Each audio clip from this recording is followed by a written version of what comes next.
Hi friends, இட்லிக்கு சூப்பரான road கடை தக்காளி சட்னி எப்படி பண்ணுறதுன்னு பார்க்கலாமா? பாத்திரத்தில் தண்ணி சேர்த்ததுக்கப்புறமா 4 பழுத்த ஆப்பிள் மாதிரி இருக்க தக்காளியை வெடித்து வர அளவுக்கு வேக வச்சு எடுத்துக்கோங்க.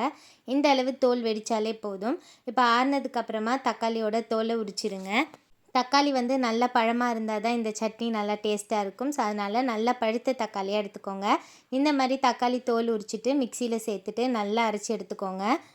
அடுத்தது கடாயில் கொஞ்சமாக எண்ணெய் சேர்த்துட்டு 1 ஸ்பூன் கடுகு, 1/2 ஸ்பூன் சீரகம், ஒரு கொத்து கருவேப்பிலை, நல்லா பொடியாக கட் பண்ண 2 பெரிய வெங்காயம், 2 பச்சை மிளகாய் சேர்த்து நல்லா வதக்கிடுங்க. வெங்காயம் வதக்கினதுக்கப்புறமா அரைச்சி வச்சிருந்த தக்காளி சேர்த்துக்கோங்க. தக்காளிக்கு 2 மடங்கு தண்ணி ஊற்றி நல்லா கொதிக்க விடுங்க. அது கூடயே 1/2 ஸ்பூன் மஞ்சத்தூள், 1 ஸ்பூன் தனி மிளகாய் தூள், 1 ஸ்பூன் தனியாத்தூள், சட்னிக்கு தேவையான உப்பு சேர்த்து நல்லா கொதிக்க விடுங்க. இந்த சட்னி செஃப் தீனா அவங்க சேனலில் பண்ணியிருந்தது தான். நானும் செஞ்சு பார்த்தேன். டேஸ்ட்டு ரொம்ப சூப்பராக இருந்தது.